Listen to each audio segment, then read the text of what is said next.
Okay, welcome to Rugby League Radio. This is our Thursday night championship roundup show, and looking forward to the weekend fixtures, which will be coming up a bit later on. So what we're going to do, we're going to go through the results from last weekend, which were some good games, I believe, and there was only one washout, I think, and we'll talk to Andrew about that. So we'll just start with last weekend's matches, really, I suppose. That's the best option. We've got a lot going on in the championship at the moment. There's some coach changes, some coach leavers. And I think it's probably some of the scores from the weekend might show up a little bit more about that. So we'll start from the top of from Sunday. Bradford Bulls versus Batley. Batley in the news at the moment for other reasons. But Bradford 30 points to 16. Did anybody catch any of the highlights from this game? Yeah, I've seen the highlights. What was I doing on Sunday? I normally watch when we're on OurLeague. But Bulls were 24-0 to the goods. General consensus was getting hold of Joe Keys has been massive for them. And then it was the usual thing of just, sort of falling away a bit, putting the cue on the rack. I think Batley turned it round a bit, and it was another narrow win. Bradford have got, I think, we're something like plus 12 for points difference, despite the fact that we've won 8, lost 3. But when we lose, we really lose, and when we win, we don't win by much. So it's pretty typical Bradford performance, I think. I believe that Batley had a few new faces from Leeds, didn't they? Is that the case? They've pulled in a few new players. Craig Lingard's got a couple of Leeds players, I think, in from on loan. Is that happening a lot at the moment? They're pulling Super League players in these clubs. I think they had 2 for the Bradford game, and they've got another player coming in for the next game against. I think they're up against Toulouse next. I don't know what Mike thinks of it. It'd be interesting to know. It is. I can't help thinking that it does devalue the championship a bit. The fact that it runs a bit like that element of it is a bit like my sort of.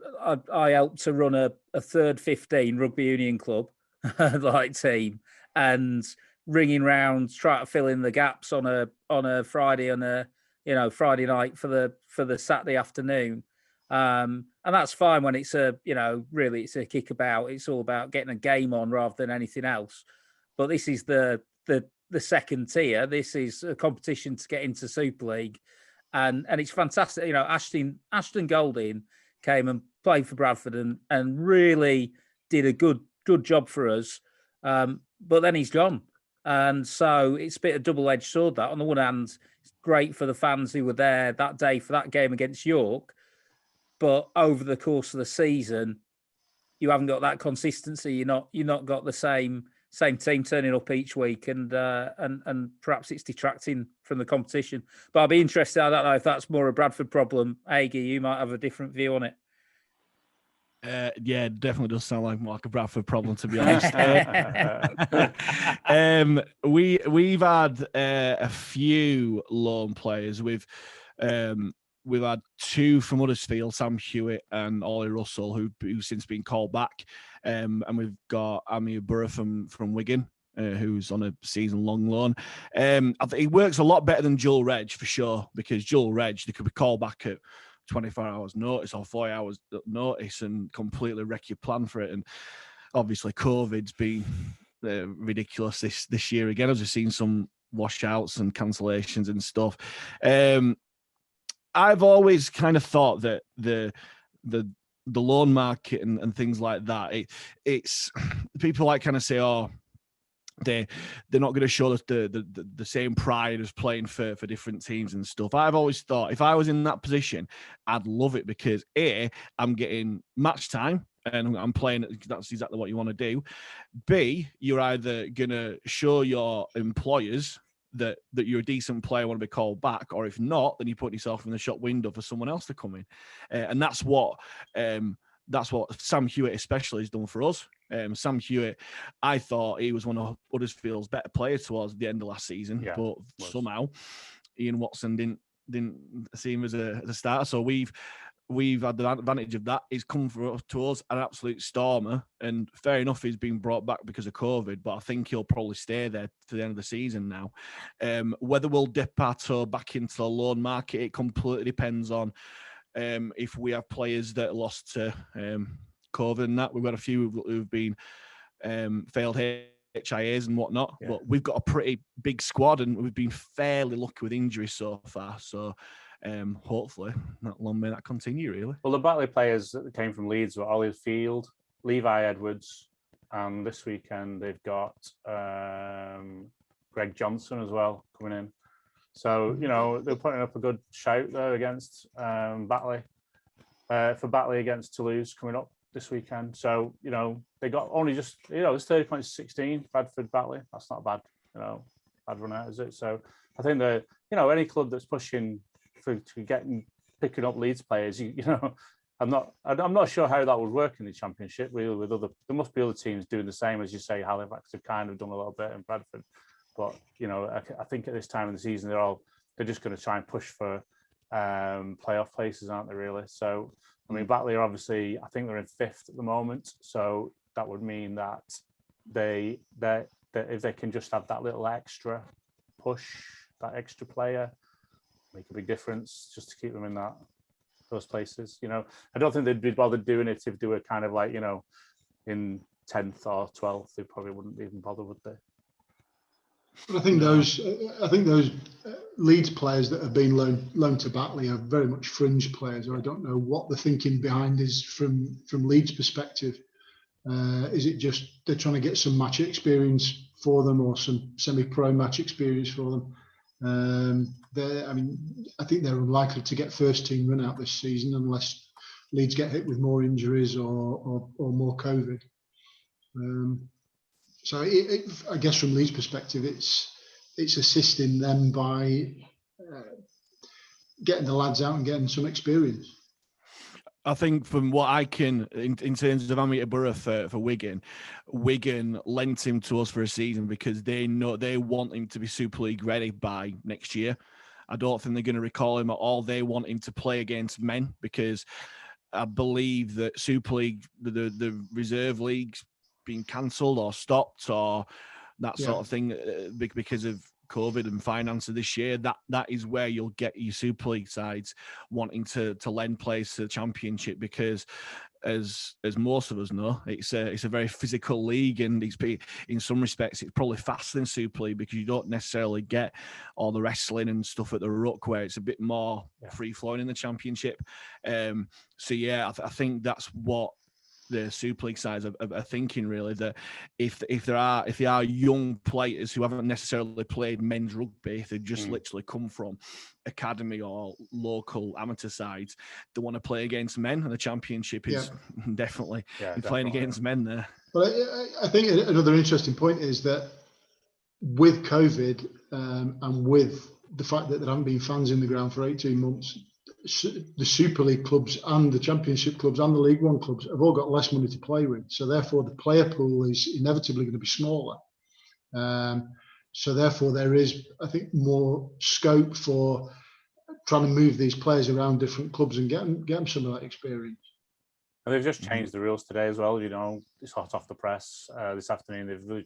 They've reduced a lot of the things that are in place to kind of make it more longer term loans, as you mentioned before, Mike. I think they've realised that a lot of these clubs, so need more players. So we might find it going the other way pretty soon. Now that the rules have been relaxed a little bit, there might be some Championship players coming up to Super League to help. And also, I think there was problems with players in who were not earning enough, I think, to play in the professional league.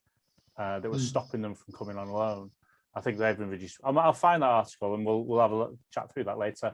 The next game on the list is Sheffield, who were, I mean, I didn't see the game, but I heard the report at the weekend, who picked up a last-minute penalty in the 80th minute or whatever to pick an 18-all draw against Dewsbury.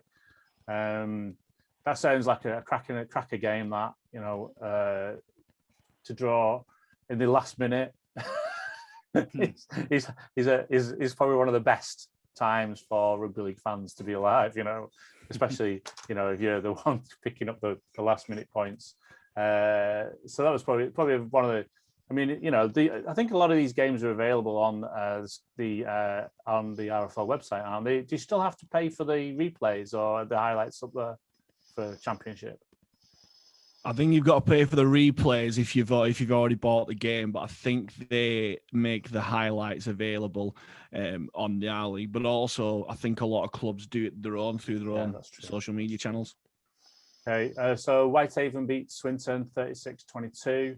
Whitehaven got their own problems at the moment. The board of directors has severely been shot at due to we don't really know the reasons, but I think a lot of that come out in the wash.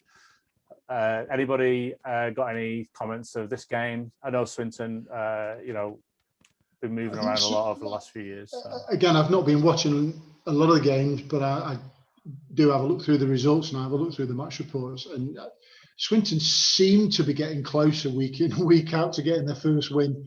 I mean, they were leading this game for a while, I think. And then Whitehaven fought back and in the end were comfortable 14-point winners. But Swinton do seem to be starting to do some things right. Whether it's going to be enough to save them, I doubt very much. But I just feel sorry for little Swinton. Anyway, I feel a bit sorry for Oldham. I don't like teams that lose all the time. But there we go. They play some decent stuff to Swinton. When we played Swinton, they play a really attractive brand of rugby.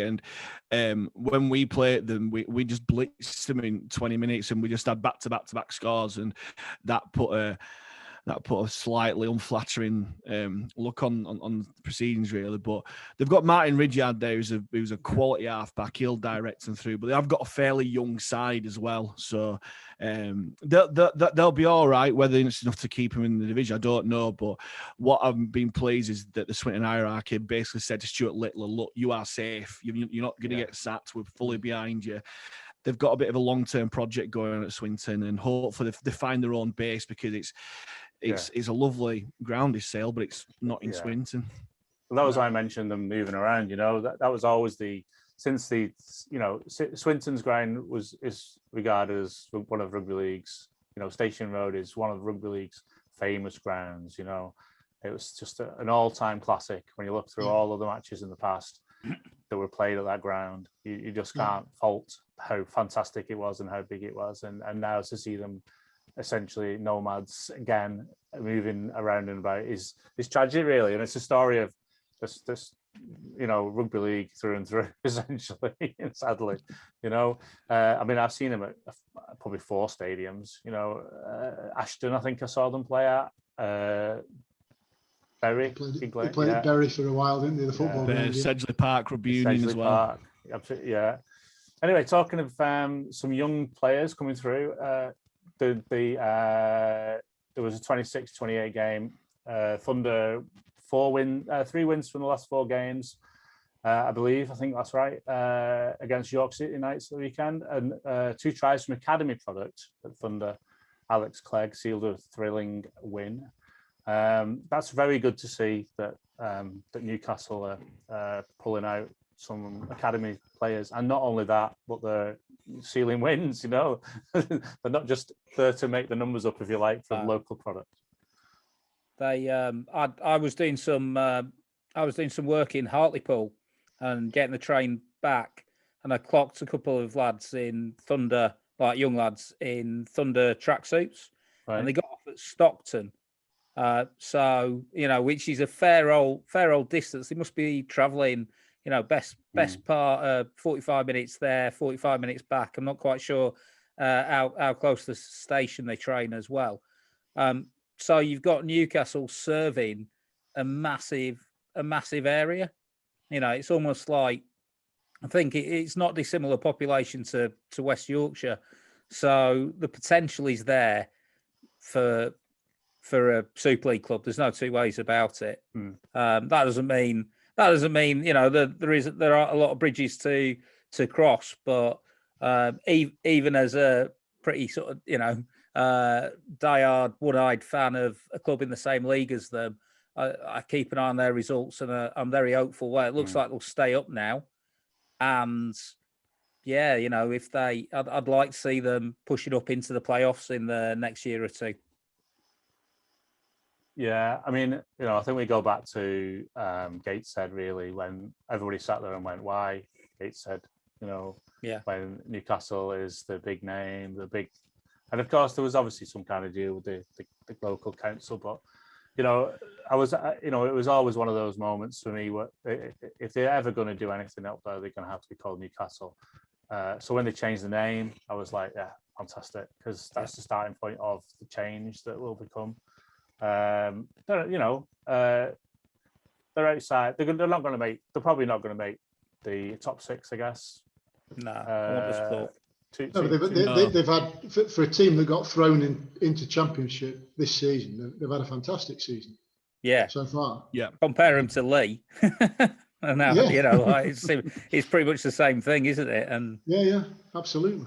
Yeah, but Newcastle was our first game as fans in the stadiums, Newcastle away, and they've got a really good setup there at Kingston Park with obviously affiliates themselves with the Falcons, and they've got a really good bunch of supporters there, and it's a really good place to go. It's really easy to get to, and as Andrew's kind of said, they're called Newcastle, but it is kind of like a northeastern team. Yeah, for sure. You get folk from a lot further north, a lot further south, and yeah, and kind of same as Swinton. They've got a really young side, but they've got a long-term project there. They've obviously got Eamon O'Carroll as coach, but they've got Dennis Betts as director of rugby, and their focus is to build a young northeastern side, obviously with some experience there as well.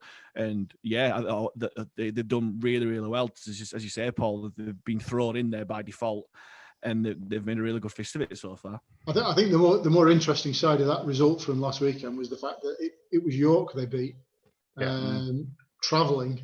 Away from home. There were big aspirations for York this season. They just don't seem to be getting anywhere near where they should be. Again, I don't watch enough to know why that is. I don't know if you guys have got any thoughts. I think York have gone the complete different. York have banked on ex-Super League players. They've spent a big chunk of their budget on your Cuthbertsons, your Clarksons, Atkins, others there as well, and it hasn't worked. They've got Riley Dean on loan from Warrington, who's a good player, but they've been slightly unlucky with some injuries. But yeah, he's just not worked for him. Just not gelled. There's an interesting thing. There's an interesting thing with York. Again, this comes from being a bitter Bradford fan, and them besting us the last 2 seasons in League One, and then in the race for the playoffs. Sorry, not last 2, 2018 and 2019, the last 2 full seasons. On both occasions, York obviously finished higher in the table, but Bradford had a significantly better points difference, because at the time York were just grinding out these wins by 4 points, 6 points. And it didn't actually matter whether it was against Bradford or London Strollers in League One. York weren't necessarily thrashing people, even teams who were lower down the table, but they just had that knack of winning. They won a lot of games by the odd straw, and now they seem to be, finally, maybe gravity's sort of coming to play there, or maybe something with the makeup of the team, but they're not getting those narrow wins that were really were the source of their success over those seems 2 to be narrow seasons. Seems to be narrow losses they're picking up now. Yeah, absolutely. So talking about last ditch victories, fortunate victories. Liam Harris. So I was listening to your show the other night, Mike, and it was a very, very good show. And please feel free to mention it on this channel. But picking up a last-minute drop goal against the top 4 team, what's your immediate thoughts on that? Yeah, really, really important win, as you said before. Well, the best way to win a rugby league match is last minute try, last minute drop goal. Absolutely. Yeah, and last 2 weeks we've beaten teams around us. We've beaten Batley and Widnes, and that's where we find ourselves really, really in the mix of those playoffs there. Yeah, Liam Harris has come to the fore. He's signing from Hull. It was at York a couple of years back, as you mentioned there, Andrew. He's really come to the fore, but I think his play has been a bit of a masterstroke because a youngster called Scott Grix has got into halfback. He got injured, and James Woodburn-Hall, Jamaica international. He's gone to fullback, and he's arguably been one of the best fullbacks in the competition since he's done that. And then Scott Grix has come back in, played either 6 or 7, and it's been a masterstroke. And he's allowed Harris to do his running game. And yeah, I'm really, really chuffed because I wasn't there myself. The first game I've missed this season, but I've watched the game back, and like last week against Batley, there were times where 2 months ago we'd have lost that game. We lost those games because we just didn't have that togetherness. It's a fairly new side that we've got, a new squad. But those 2 wins are really going to springboard our season now. And as you can see from the points difference, you mentioned about conceding points there, Andrew, before. Our points difference is bonkers from Halifax side because normally we can't really score that much. We concede loads. So to have a difference over 200 points is 177 points is brilliant. Yeah, no, it is a massive difference, isn't it? When you look at the Bradford's difference is 13 above you, you know. Bonkers. So it is crazy, isn't it? I just thought I'd mention that. No. Yeah, I mention it often. Yeah, so great way. Some great matches there, you know. Just I didn't see any of them at the weekend, but I'm going to go and watch for the highlights. Certainly those 2 last minute draw and victory, superb. Halifax Panthers, great name, love it. It is. So tell us a bit about the Panthers and the change and what happened there. I was surprised to see the name, if I was honest, you know, with Penrith's own, because obviously that club doesn't exist anymore. But can you tell us a little bit about why they changed that name? It's been on the cards for the last couple of years. We've kind of been stagnating a little bit, struggling to attract fans. It's hard to attract new fans just with Halifax RLFC because our old name Blue Sox was such an awful name for us guys. And one of the guys from local supporters group was the big catalyst behind it. Panthers, from the outside looking in, it seems a bit of a weird one, but a bit of evolution. Obviously, you'll remember Thrumall and the pavilion on there. There used to be a black cat on the top of it called Smut.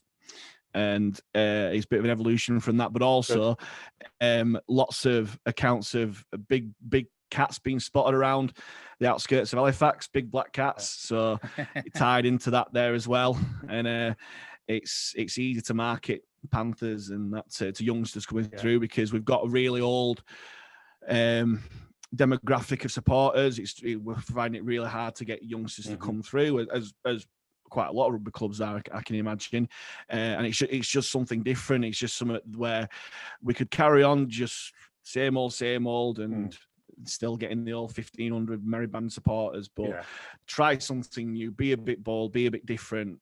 I'm wearing a Toronto Wolfpack t-shirt, and we took a lot of inspiration from the way that they did things there as well. So, it's still the same old club. So we're still playing blue and white hoops. We still play at the same place. We still call Halifax. It's just a slightly different identity. And as long as we keep winning games and doing what we're doing, then fair play. The daytime setup at the Toronto game was superb, wasn't it? You know, you looked at how they got local businesses involved. I think you mentioned it on your show the other night about local beer manufacturers, and you got breweries on board. There was local restaurants making the food, and it was just a big carnival atmosphere from what I could see. And when you go to Saints now, I know it's different in COVID times, but none of that exists. And we used to have things happening on the front, the old Nose of the Road, on the training ground. there used to be events on, and there'd be hot dog stands, and people would be able to play tick rugby. The kids would be able to play tick rugby. Whereas at the new stadium, there's nowhere for it to happen. But there is space where you could utilise that to do more of that daytime catering and things. But I guess the kids want hot dogs, but they also want to tick rugby, and they want a bit of a day out, don't they? So exactly, and dare I say, I don't want to blow smoke up a Bradford fans' ass, but Bullmania back in the day, they were onto something. Absolutely, the proof was in the pudding with all the thousands that went there, and it's needed that time again. It's an expensive do is going to a rugby match, for families especially, and it needs to be worthwhile. If you can get youngsters coming through, have a good time regardless of the rugby, they will then learn about rugby there as well. And you've got them there, and that's what Toronto did. When I was over in Toronto, the halftime entertainment was medieval jousting or something. It was strange, but there were loads of people there, and they wanted to come back again and again for it. That's the crucial point. Haig's hit it there. Like, you've got to have something alongside the rugby, because then the reality is in a league, not everyone can win every week. It's and so when people turn up and their side loses, we want them to go away thinking, well, that we don't want them thinking it was a waste of time. We want them thinking, well, it was still a good day out. Shame about the defeat, but there was this, and there was this, and there was this, and they're more likely to give it another go. I think the American, I went to watch Miami Dolphins. I was lucky enough to go see a mate in Miami, and Miami Dolphins were awful, but the day was brilliant because there's so much more to go into an NFL match than just the game. And I don't, loads of Dolphins fans moan about how rubbish the team have been at various times, but they don't stop going because there's a lot more to go in than just whether you win or lose on the pitch. And a lot of this comes back to also one of the bigger problems from the early days of Super League in particular was the times when they play, Friday night and Wednesday night now, Thursday night, and there's no time for kids to get going from school, get changed, get ready, have your tea, go, you're in the match and your match is played. Whereas Toronto's always seems to be a Saturday afternoon, didn't it? Late afternoon, which is obviously the best time to get kids out, get them partied up, get everybody have a few beers in the afternoon, then the match, and you're still home 8 o'clock, 9 o'clock for kids to go to bed. Whereas kids finishing the match at 10 o'clock, not getting home till 11 on a Friday night, or even worse on a Thursday night, is never going to attract more children. They're just going to drift away. So I think through all the leagues, we've got to remember that kids need to be catered for, don't we? That's the key. And there was a bit of a shame at the weekend that Toulouse didn't get to play Oldham. That was that's called off, I think, for COVID reasons. But I think that would have just been a bit of a one-way track anyway, wouldn't it? So Featherstone versus London, which brings us on nicely to it was quite a large defeat for London in the end, 63-14, and Mr. Foster can tell us all about that. Well, for a start, and this is the thing, the final scoreline. I mean, Fev have a bit of a habit of this, putting their cue on the rack. I think it went to 57 points on the 51st minute. So at that point, if they wanted to, they could have run up a 90. They might even have broken the ton if they'd had the bit between their teeth. And then obviously, we saw what happened. Danny Ward's quit in the week. There'd been rumours about that. Jamie Langley, who'd been there a long time with him, had already gone, had already left to go up to Sale. The team that everyone sort of, to a greater or lesser extent, maybe Paul a bit of a lesser extent when Leeds Rhinos looked in trouble when it came to the relegation dogfight. But that that London team with Eddie Batty at the heart of it has just been totally exploded. To all 4 points of the compass, and it's just so sad. I don't know what they should be our Melbourne. They should be our Melbourne Storm. There's no two ways about it. And we even had, despite not having franchising now, we had, a pretty remarkable, unexpected result where they came up through the £1 million game, and then they very nearly stayed up. But even if they had, all the players had already been contracted off to other places halfway through the season. So yeah, it's looking pretty bleak. I don't know, as there's a lot of very detailed, interesting comment on RL fans, on Total RL, from London fans who've thought about it a lot. They're not just moaners. They are some of the most committed rugby league fans you can get. And they're talking about their sort of experience of watching London at the moment. And it's not good. And it really bodes pretty badly for this move. What should be an amazing, exciting opportunity for rugby league, which is moving in with AFC Wimbledon at New Plough Lane, which should be a launching pad for something amazing. But it's hard to see how that happens at the moment. I think it's interesting the way you talk about the Broncos at the moment when they're actually in the playoffs, and you're talking like as if they're bottom of the league. Yeah, well, that is that is based on how they play pretty often. They have come up with, they thrash Batley, is true, but it's more the off-field stuff. It's more the fact, it was genuinely, I went to the Bradford game there, and honestly, there was Bradford fans, and there was some academy players, and there was players' sort of wives and girlfriends, and then there was like 40, 50 London fans dotted around. I don't, this is why I'm sort of like trying to wave the red flag, like send out the sort of distress signals. It seems like that off-field side of things has totally cratered, and now that's impacting on the on-field side because they haven't been able to keep the coaching team that was previously delivering these results and making them look, making them a Super League team first and foremost, and then making them look like they might be a Super League team in the future. I wish it was different. I know, having lived in London, so I moved down to London in 2003, and apart from a year living in Sydney, I've been here, and ever since. I'm just in the process of moving up to Essex, but I'll be still in London quite a lot. There's massive, there's tons of exiled Northerners. There's more and more people who are graduates who've been at university with rugby league fans who might have played rugby league. There is, there's the Aussies and the Kiwis and what have you. Across London, there are enough people to support a Super League franchise. No two way about it if they get themselves framed. So why, but it's getting themselves framed. What's that? Sorry, Paul. Why isn't that being realised, Andrew? Why aren't people going? Is it trail finders? Is it the fact that they're nomads? I mean, they've got Super League pedigree. They were playing Super League 2 seasons ago. Yeah. Why is there only 40, 50, 60 people turning up for home games?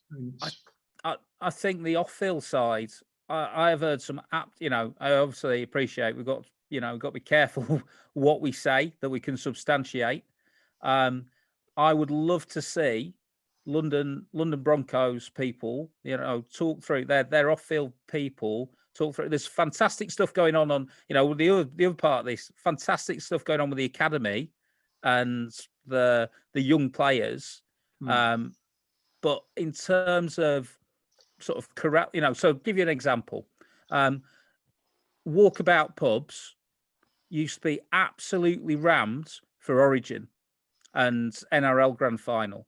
Like actually, you had to get your sort of tickets in advance.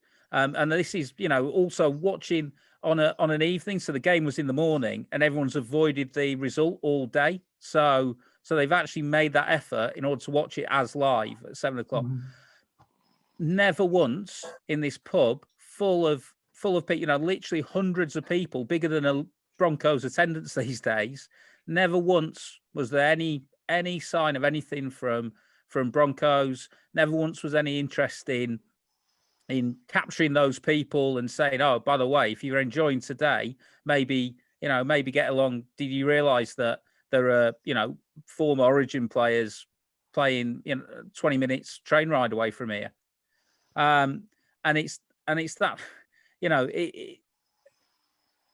that opportunity that they had when they went into Super League just didn't seem to be taken on the marketing side. Pre-COVID, they had 2 home fixtures. So between getting relegated and then COVID stopping everything, they had 2 home fixtures, and the average attendance for those, published attendance, 885. Right. So in 2020, their average attendance, admittedly only 2 games, was 885. So that they basically had a year-long advertising campaign where they were on Sky, where they were getting talked about in the news, etc., etc. But there just doesn't seem to be the structure, the will, the belief to capitalize on it, unfortunately. And I agree, like Trailfinders, I can totally understand people who would say that isn't, I find it quite a hard place to get to. Plough Lane should be a lot easier, direct train from Waterloo, lot quicker. There's all sorts of other things, but at the heart of it, you need a team of people who believe in London Rugby League and can push it out and bring the fans in. And I'm not sure they've got that. I think they've got fantastic junior development for players. And what we It's gone. Oh, it's back. Oh, is that? I think I was just about to mention that it's quite interesting to hear London Broncos and Halifax Panthers when they talk about each other's clubs. But I think from my point of view, the perspective is that the Halifax club seem to be a club that's building from the ground up. They seem to be doing everything they can in the community to instill the kids coming in and people coming into the club. However, the Broncos' problems over the years have always been that if you want to play at the Stoop, where you're going to get people in, or Griffith Park, where you're going to get people in, then you're going to make a loss at the end of the year, and somebody's got to cover that loss. And as soon as you don't have that cover, then you're playing out at Trailfinders. And I don't know what the current situation is at the Broncos, but I think the key to the future and is almost like, let's not go, it's all, if you can find somebody who's willing to put in 40 years worth of money, then for the next 40 years, we'll have a Melbourne style Super League club in London, but otherwise we're always going to struggle because it's an expensive city. It's expensive for players to live there. And there are better teams, or there are teams doing better off the pitch in in other areas of the country. And that's the sad fact for the Broncos, really, that they're going to have to either find a millionaire or do it the hard way, like the facts at Halifax are doing. It's a tough old game at that level to get people down. Have we done that then, London? Yeah, that's enough on. I'm depressed enough. I've followed London around a lot. I've been to Stoop, I've been to Griffith Park, I've been to Brent, is it Brentwood it's called? I can't remember where they played. They played at Brentford, at Brentford Park. That was it. Barnet as well. Barnet. Yeah, the Hive. Yeah, I've been to the Hive. Trailfinders has been there, and the atmosphere at the Quins back after the game would bring me back every week. That back when you go up into the after the game, you could all go and have a pint, and all the players would be there. There was nowhere like that in rugby league, and the same at Griffin Park as well. There was nowhere where you could go and meet. I met Richard Branson at Griffin Park. You can meet all the players, past players. It was a magical place that doesn't exist anywhere else in rugby league, really, where everybody just mingled after a game. And I think if you can get that back, then that's where that feeling back of homeliness for people who come, they'll keep coming. But unfortunately, we're kind of at a bit of a. But it's not so bad, you're sixth in the league. What's up with you? Get a grip, man. We all say. I mean, like the reality is, I know I sent you that list of the running with my sort of just sketched out predictions, And if London win the games that they should, then yeah, they're right up there for a playoff spot. Mm. But can they do it now? You know, I mean, so the new head coach, whose name just escapes me, Tom Sang, I think. I think he would say himself, he's very, you know, he's new when it comes to championship head coaches, and it's a massive ask to maintain that playoff position. Might happen, you know. It might be that they do it. Be interesting to see what happens between now and the end of the season. I'll put that list up anyway. Sorry, Paul. I'll put that list up on the screen as you're talking, and people can have a look at your playing run-off. My nonsense predictions. It's quite interesting, you know. It's good. Go on, Paul. Sorry.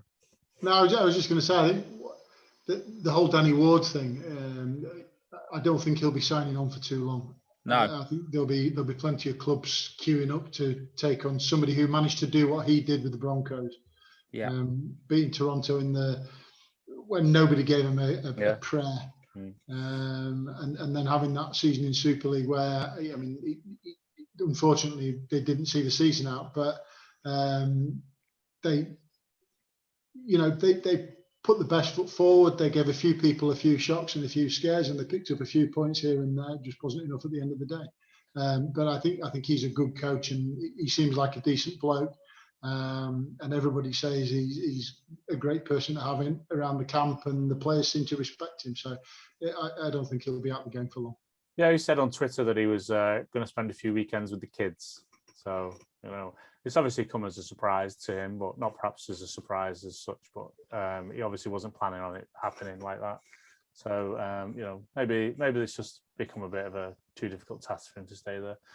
You mentioned that you wanted to talk about forfeited games a little bit, Paul. What's your plans here? I mean, I don't know what the rest of you guys think. I just think it's getting absolutely nonsensical. Whether there's a forfeited game, whether there's a 24-0, whether there's a game abandoned for COVID. I think that we're getting to a stage now where the team should just be told, just get your games played. You've got to be able to find players from somewhere to get these games played. You've got academy setups. You've got potential for loan players coming in from Championship or League One to get a bit of experience. If you're going to lose, if you lose your game, you lose your game. But let's just get these games played. It's crazy. Yeah, I think the changes today to the game. I'm trying to pick it up now. I should have looked for it before, really, but they've changed the rules to allow keeps. It says RFL changes regulations to allow clubs to keep playing. Okay, that's a good plan. That's what we're all here for. So there's some changes. The minimum length of player can be loaned to a Super League club was reduced recently from 28 days to 14. Well, that's been removed, right, completely. So game by game loans, okay. Yeah. So as I said before, we might be coming for your Panthers players. Right. Yeah. There's some sensational players who are playing their trading championship in League One, and it'd be great to see them getting some games in Super League. There is. Well, I think Batley have lent one of their players to Hull. I can't remember his name, but I'm sure that Batley, it's a rarity that a championship player goes to a Super League team on loan. From an IFAT's perspective, Huddersfield loaned Brandon Moore from us last year, and he was outstanding. I think when he went to Huddersfield, I think he topped the fitness and strength tests that they do. And he'd not played for 5-6 months because our season stopped in March last year, and he went and it was brilliant. But he's chosen to get a contract with us because I mentioned in passing before about the security of players at championship level, especially through COVID. They are much preferring having a full-time job, a secure full-time job for the main income, then playing rugby league as well. Absolutely. Brandon Moore is a roofer. Yeah, he works as a roofer. Very, very well-paid job, very secure job, and he plays for us, captain us. He's brilliant at us, and he could definitely play at Super League. But as we've seen, games are getting called off, players are getting cut from because of salary cap reasons, this, that, and the other. It's very, very weird. And you're what you're saying there, Paul. There are some fantastic Super League standard players in the Championship there. Yeah, so the other one is that clubs will be able to loan players who meet the above criteria, which was, any player with a salary cap of less than 40 grand can be loaned until the end of the season, rather than up to the signing date of the 6th of August. So they've essentially removed the length of time which you can loan for, and they've removed it's all the way up to the end of the season, which is, I think that's pretty good. Whether it works out the way they think it'll work out, I'm not sure, because would you go to a bottom of the Super League club from a top of the Championship club when you're about to go into the playoffs? I'm not sure that'll be. And the other thing is, as you've just mentioned, Mike, with the money thing, and the players, a lot of the players are part time, if you like. So it's horses for courses, though, isn't it? I mean, if you've got teams in the Championship who are in and around the playoffs, then you can't expect them to be loaning star players to Super League teams. It's the players that are the teams that are lower down the table. Yeah. Who may want their players to get a bit of Super League experience, and if they're going to Leeds or Hull or Castleford or Huddersfield for a week or a fortnight, they're gonna pick up loads of experience. It's superb for them. I just think it's almost a win-win situation for these players. The players win, the clubs win, the fans win because we get the games played rather than these ridiculous 24-0 scorelines. I mean, some Super League clubs might look at some fixtures coming up and thinking, actually, to lose 24-0, that'd be when points difference might come into play later in the season. A 24-0 loss is quite a good thing to have. Exactly, yeah. Castleford only getting beat 24-0 by Saints, for example. Teams will find ways around it. It's been the case for decades. Yeah. You put rules in front and people, and they'll find loopholes and bend them to their will. Something that hasn't been picked up on much is that London gave that 20. So London were actually meant to go to Toulouse because they were full time. Yeah, and then said basically block. Again, bit like a Saturday afternoon, third 15, just went, oh, we're not going, and the RFL at the time said, right, well, it's a 24-0 loss, and we'll consider further action.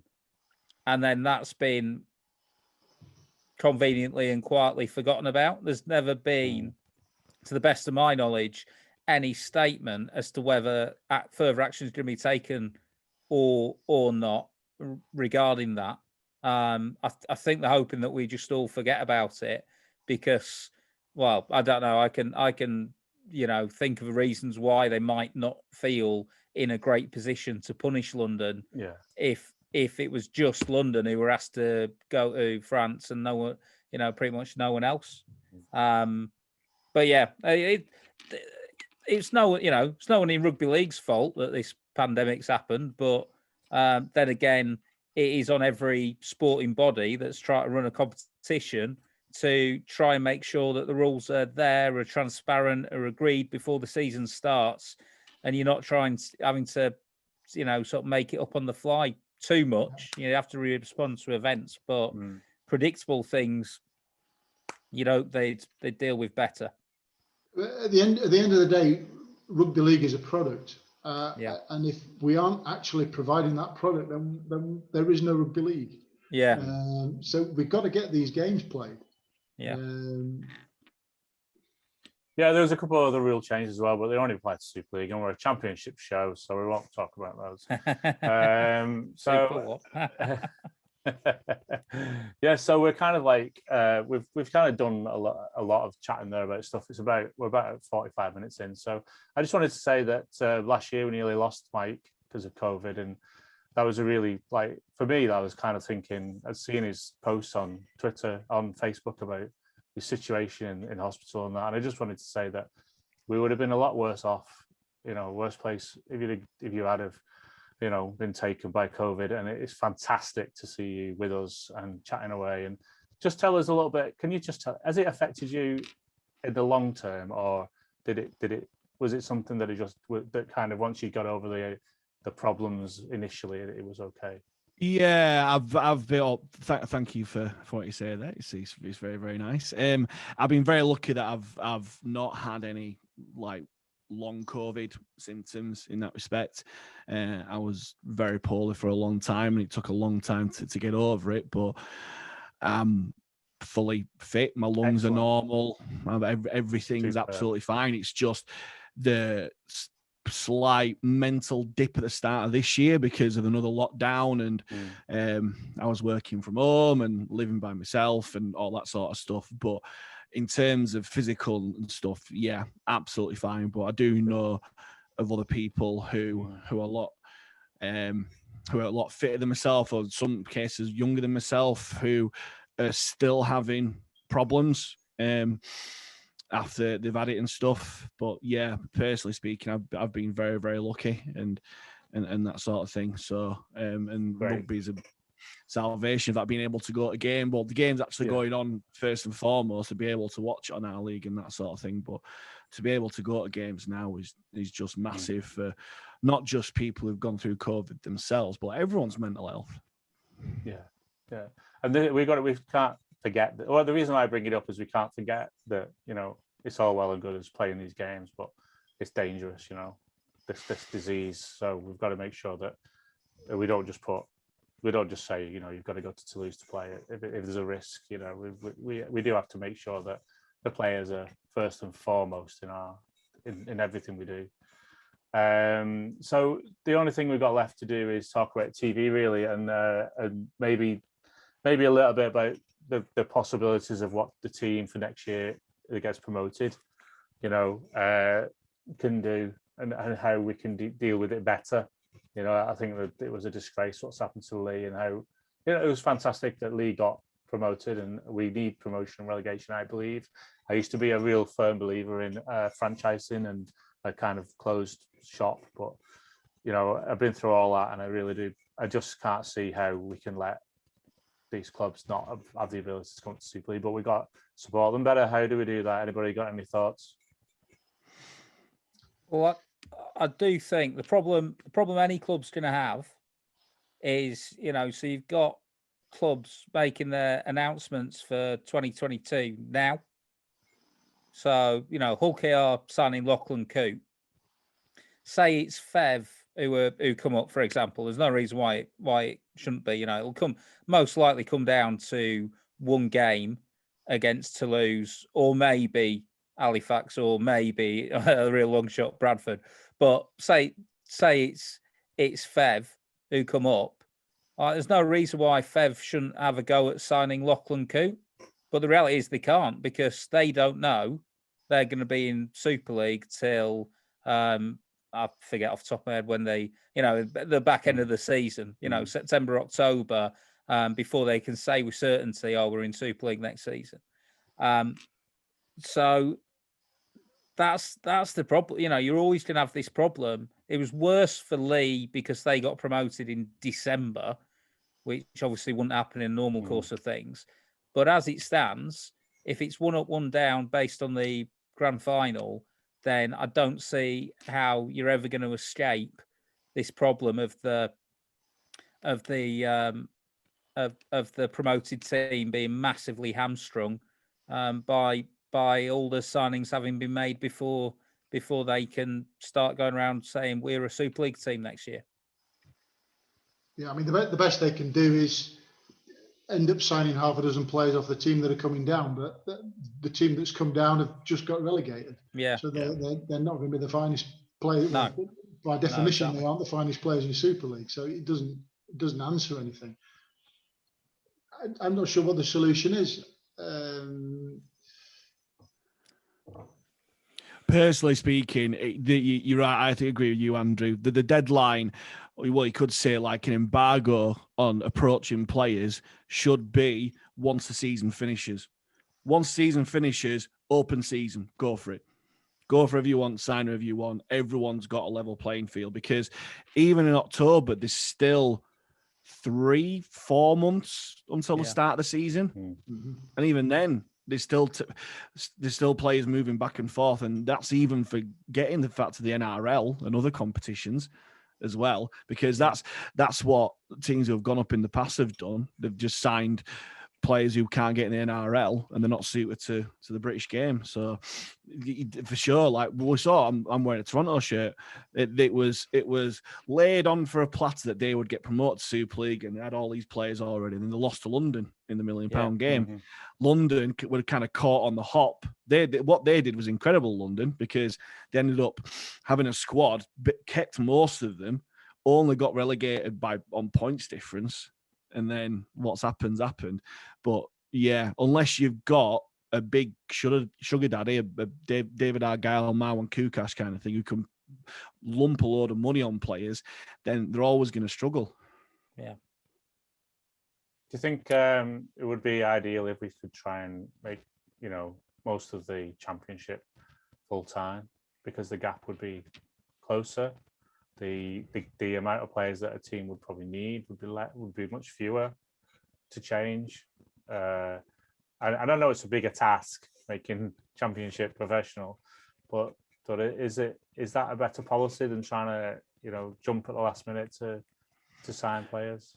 I don't think it's feasible. I just thought that with the punters that come through the gates and the money that's in there, that we don't get exposure, so it's hard to attract sponsors coming in. That is just not feasible whatsoever. What Feather doing and what Bradford are doing in terms of their kind of fluid full-time, part-time thing is great. And obviously they do have really big crowds and stuff like that. But speaking for ourselves, for Halifax, and then you've got the likes of Dewsbury, Batley, those kind of clubs there, it's kind of the impossible dream in that respect. There's got to be promotion relegation because there's got to be a gateway. That's sport. You've got to be able to progress. But the financing rugby league, we're not a rich sport in terms of money coming. We haven't got big blue chip sponsors like football, cricket, and rugby union have got. What we've got to our advantage, and we'll all bang the drum, is we think we've got the best product, as you say, Paul. We think that rugby league is the best game. The more eyes that get onto it, the better, really. And we're on about TV and stuff. If Sky show the championship, even if it's just a magazine show of here are all the tries from the weekend, put it on a half an hour show. Yeah.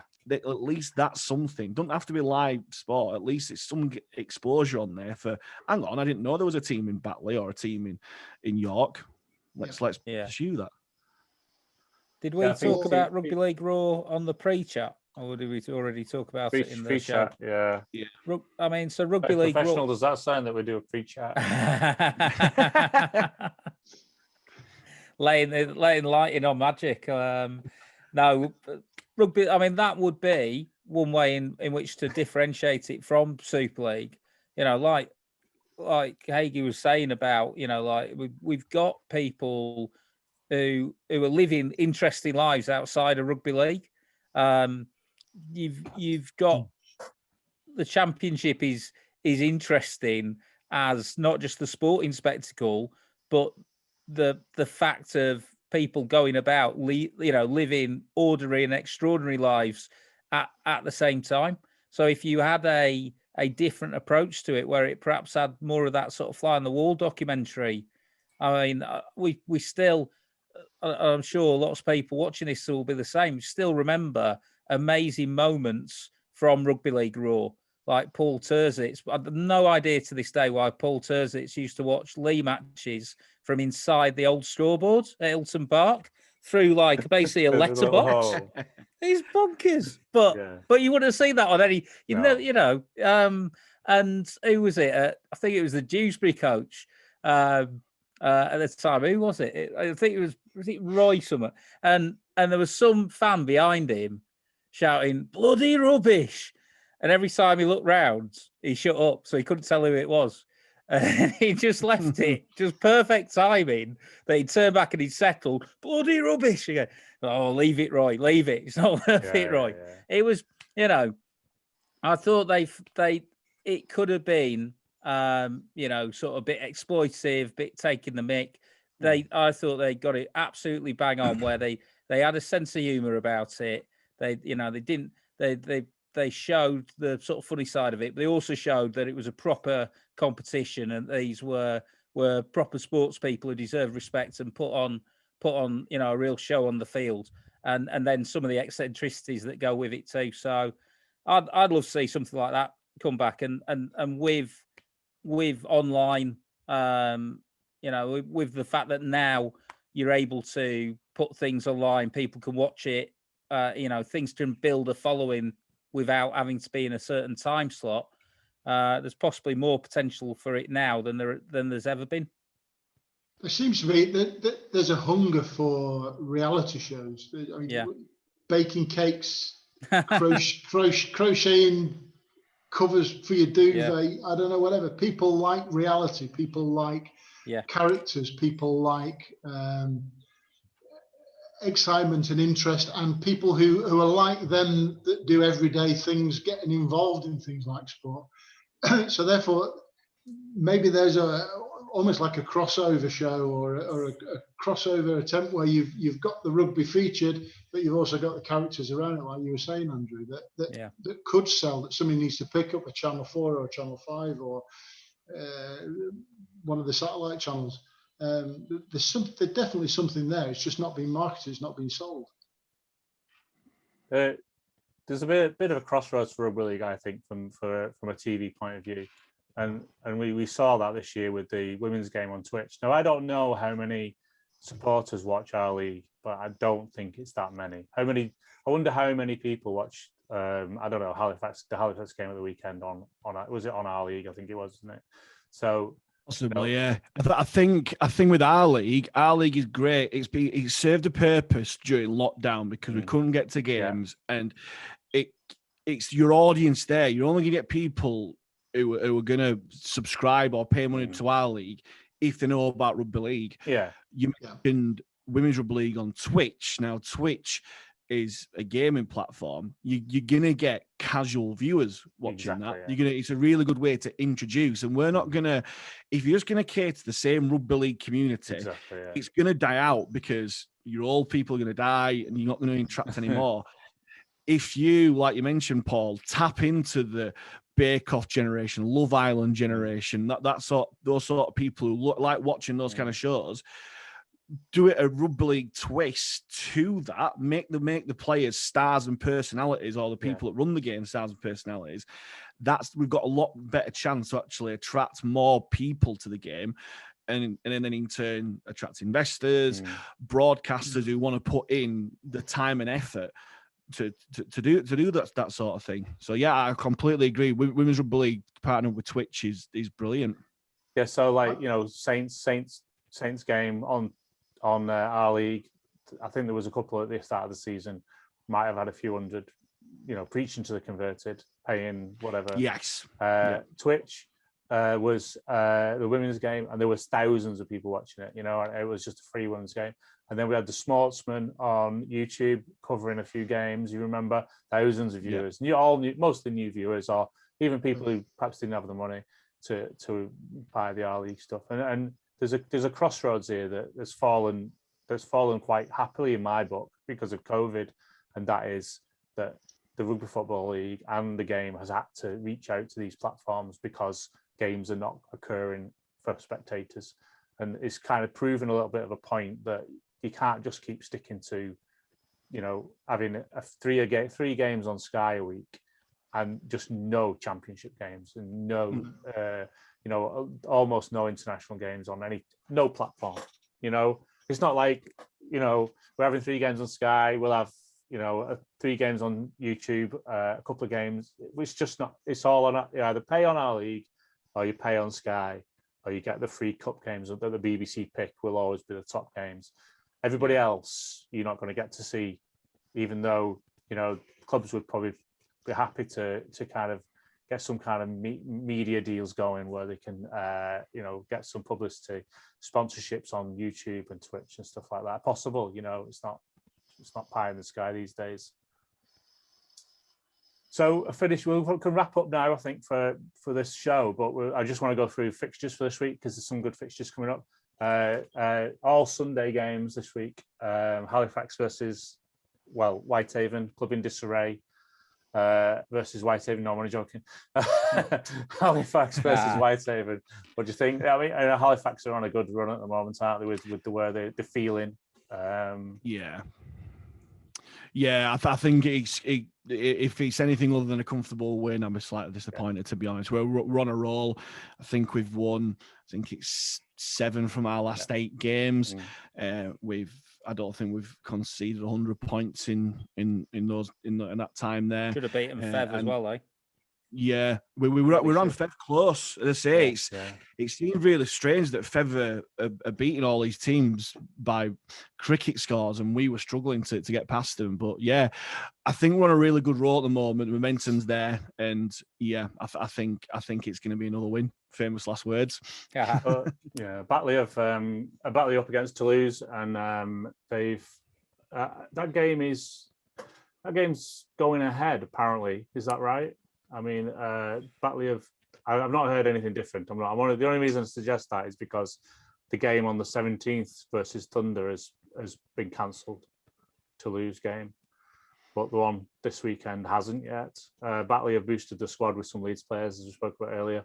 Broncos versus the Knights. Knights lost last weekend to a close game. Broncos, got absolutely whacked, but that's an interesting one because they're both desperate for a win to get kickstart. York won if York were any lower, they'd be in the relegation places, which is stunning, really. Yeah. Newcastle Thunder versus Dewsbury Rams. Again, Newcastle picked up a good weekend win. They're on a bit of a roll. That'll be a cracking game. They both got 9 points. They're both the same place in table. Yeah. So I mean, there's going to be that position is going to be hard for between those two. Newcastle probably think they might have been a bit lucky last weekend, but they'll be confident going in because they're playing for a good place in the playoffs, aren't they? So Oldham, who are pretty much cellar dwellers against Bradford. New coach, yeah. Yeah, the Brian Mack effect. Coaching consultant. Whatever. If there's one game he'll have looked at for the season that he wants to win, I know which one it'll be. Yeah, very true. Sunday. I mean, that's the thing. I mean, I'm trying to think. Oldham have had, they took one notable scalp, didn't they, Haigh? Oldham.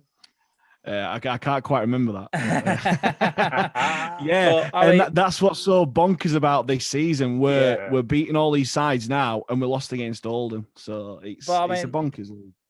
Bradford nearly lost at Swinton, and that was with both Brough and Leigh.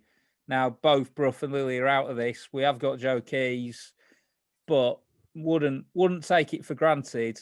They've got to.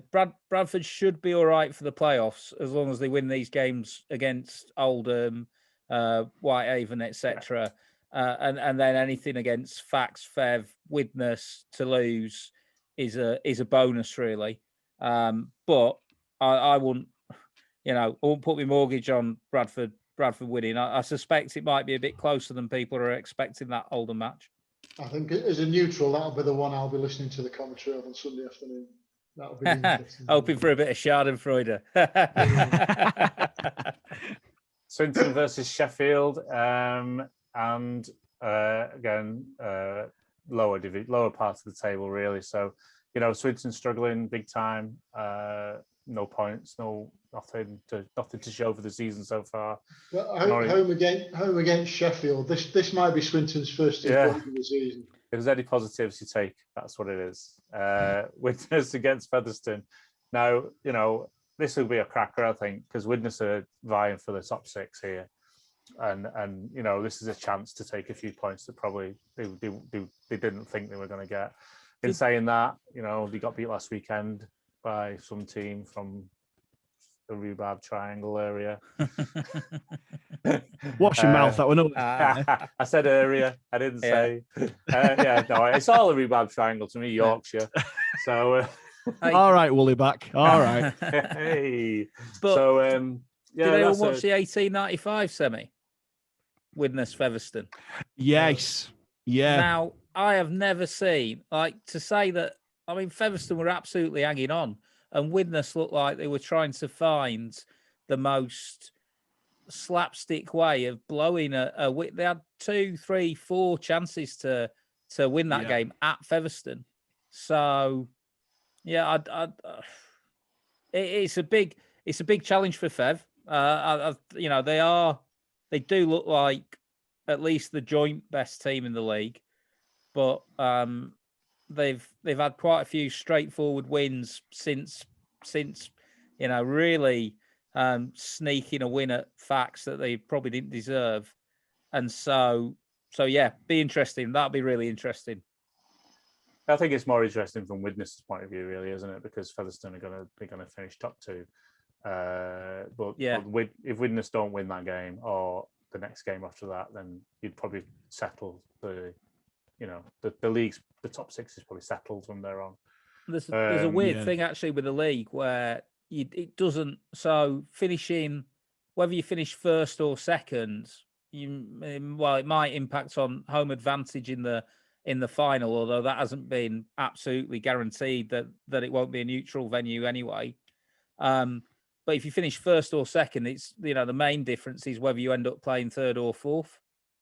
So they actually, where as long as Fev finish top 2, then they're unlikely to be massively disadvantaged by it. Absolutely. That's it for this show, guys. I'd like to thank Mike for coming on from Talking the Facts of Life, which is a great show. If you ever want a chance to watch it, I've watched it a couple of times now and even got involved on the last one. And you know, I don't know what's going on. I know. But it's excellent. You know, it's top class stuff and good chat. And you can get involved on Facebook chat as well. So it's always worth a look. Andrew Foster is our kind of London-based entrepreneur. I think he's got some kind of fintech going on. And, you know, I don't know how long it'll be before he starts funding the Broncos, but it's going to have to happen. And Paul Coward is sitting in Spain, living the life of Riley, enjoying himself for some tax reasons, I believe. So I'll have to cut that out. I'm going to have to cut that out now. So... Yeah. Thanks very much. Witness protection. So thanks, guys. I really enjoyed that. And to be honest with you, I think a lot of people who watch this will learn a lot about the championship. Especially, you know, this is what we need to do. We need to get people, broaden the horizons of everything and get people involved in watching these things. So good luck, everybody, and I'll speak to you soon. Cheers, guys.